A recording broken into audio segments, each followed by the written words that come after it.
I want to get into this because this is I think this is a fascinating thing with you personally. Your diet. You're on this carnivore diet now. Okay, so I want to preface that with something. I am not a dietary expert, so I'm now speaking as an uninformed citizen. Yes. Right. Well, this is anecdotal evidence from a human being that has dealt with autoimmune issues your whole life. Yes. You have done this for how long now? I've been on a pure carnivore diet for about 2 months and a very, very low carb, greens only, modified carnivore diet for about a year. So in the year... And a low carb diet for 2 years. So from the time that I've known you for what, 2.5 years now, something like that? Yeah. When I first met you, you had much more weight on your body. Yeah. You looked different. Yeah. And back then you were eating like the standard diet, right? Like normal people do. Yes. Pasta, bread, meat, chicken, whatever. Yes. Right? You shifted over to only meat and greens. I saw you and I'm like, you look fantastic. I'm like, what are you doing? And you're like, I changed my diet. I only eat meat and greens. And I was like, wow, that's fascinating. Well, I felt like, okay, what you're doing is cutting out refined sugars and all these different things that are problematic, preservatives, all the bullshit, processed foods, and you're having this extreme health benefit. And I was like, wow, that's really excellent. You're showing great discipline. Then you decided to take it to another place and cut out the greens. Yeah, I know. What was the motivation for cutting out the greens? Well, all of the motivation for this has been my experience with my daughter because she has an unbelievably serious autoimmune disease. I just talked to her this morning. What is it called? Well, it's arthritis, but there's way more to it than that. But the arthritis was the major set of symptoms. She had 40 affected joints. And she had to have her hip replaced and her ankle replaced when she was 15 and 16. And so she basically hobbled around on 2 broken legs for 2 years in extreme agony. And that was just a tiny fraction of the whole set of problems. I just talked to her this morning. She's in Chicago. Looks like she has to have her ankle replacement replaced. So that's next on the horizon. But apart from that, she is doing so well now. It is absolutely beyond comprehension.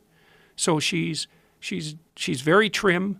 She had a baby, but she's very trim. She's down to about 118 pounds. She's about 5'6".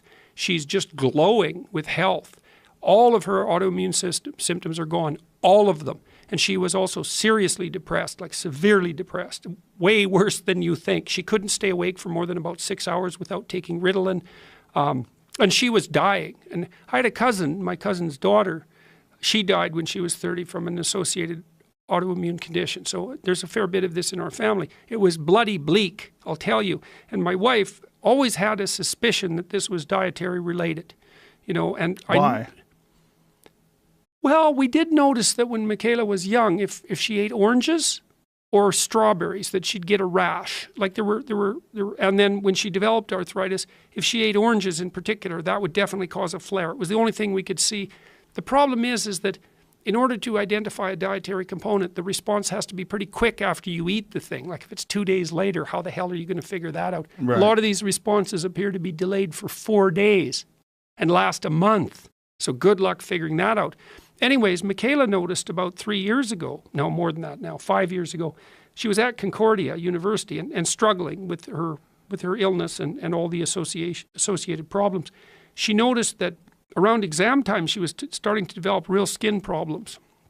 And my cousin's daughter, who I mentioned, had really bad skin problems and wounds that wouldn't heal. And that was partly part of the process that eventually killed her. And she thought, oh, it must be stress. And then she thought, wait a second, I really changed my diet. When I'm studying, all I do is eat bagels. All I do is eat bread, sandwiches. She thought, maybe it's the bread. So she cut out gluten first. And it had a remarkable effect, like a really remarkable effect. And then she went on a radical elimination diet all the way down to nothing but chicken and broccoli. And then her symptoms started to drop off one by one.